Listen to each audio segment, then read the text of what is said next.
Good evening to my professor, Dr. Dennis Belocura. This is my research proposal in advanced research. The title is Factors Affecting the Reading Comprehension of Grade 5 Pupils. Introduction. Background of the study. Reading is a complex process that involves sensation, perception, comprehension, application, and integration. It is the process of making and getting meaning from printed words and symbols. Comprehension refers to the ability to understand written words. It is different from the ability to recognize words. Recognizing words on a page but not knowing what they mean does not fulfill the purpose or goal of reading, which is comprehension. Imagine, for example, that a teacher gives a child a passage to read. The child can read the entire passage, but he or she knows nothing when asked to explain what was read. Comprehension adds meaning to what is read.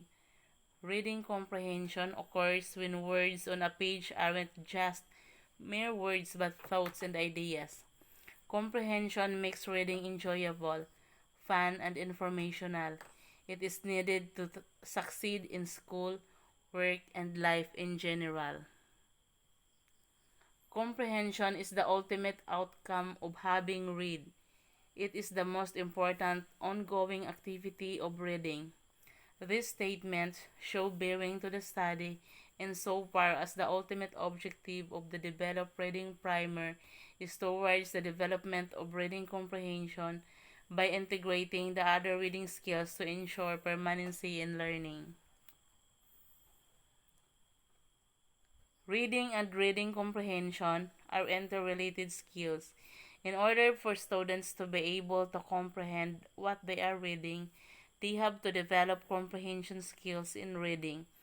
By itself, the concept of reading comprehension is vast breadth and depth.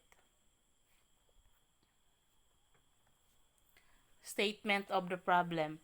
The poor performance of pupils in reading and comprehension in particular has been a thing of concern to educators, parents, and government. Due to the fast evolving world and changing technology, it cannot be denied that sometimes reading is taken for granted.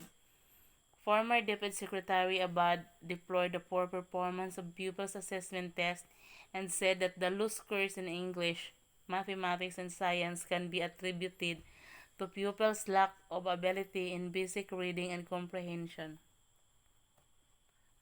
In addition, he said that one of the major problems in reading is the poor reading comprehension, which leads to the poor understanding of printed symbols. It is against this background that this research identified reading comprehension as one of the core difficulty areas where the student's performance has always been low. Hypothesis. Pupils who have higher reading comprehension are more likely to pass in examination than those pupils who have poor reading comprehension. Assumptions. Number 1. The researcher assumes that the subjects in this study will respond to all the questions in the instruments as honestly as possible. Number 2. The sample represents the population and is not biased. Number 3. The result of this study will remain confidential to authorized person only. Study variable, indicator, and category. Variable is gender, indicator gender classification, category male or female. Theoretical and conceptual framework. Reading is one of the language skills that students have to master. It is not just a simple activity wherein the students will simply decode the text. They also need to process the information being conveyed in the text.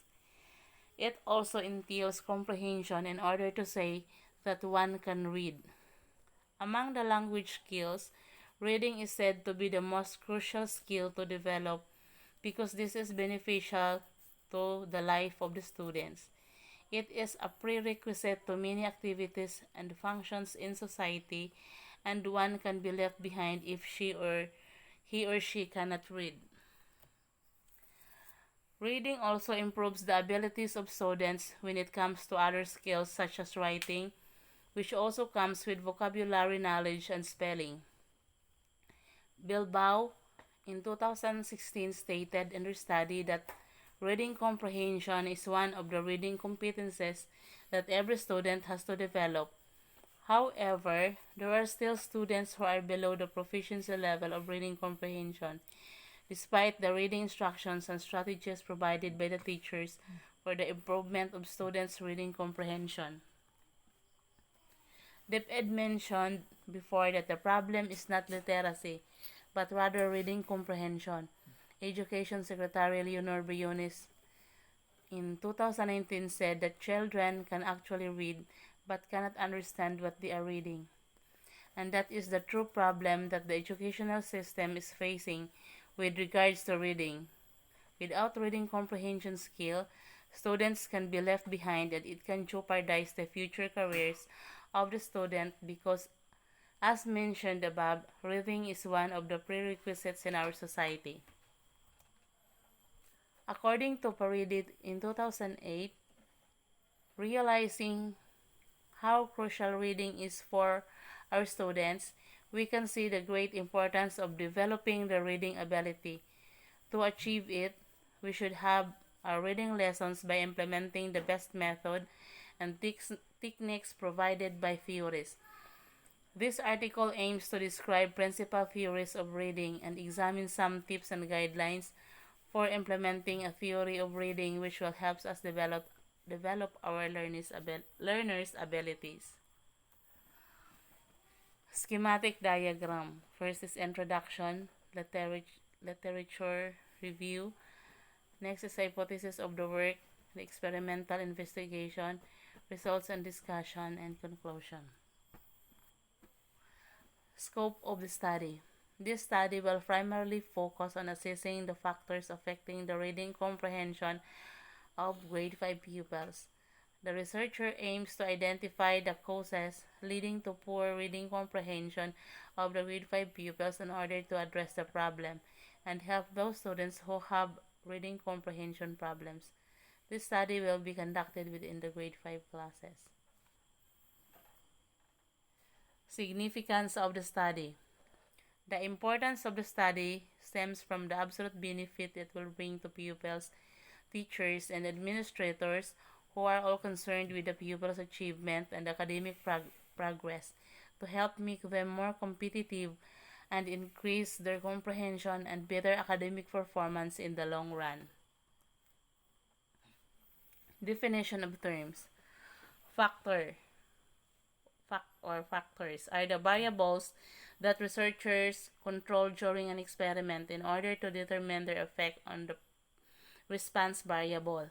Jeopardize, to put someone into a situation where there is a danger or loss, harm, and failure. Literacy, the ability to read and write. Reading comprehension, the ability to process text, understand its meaning, and to integrate with what the reader already knows. Wikipedia 2018. Thank you.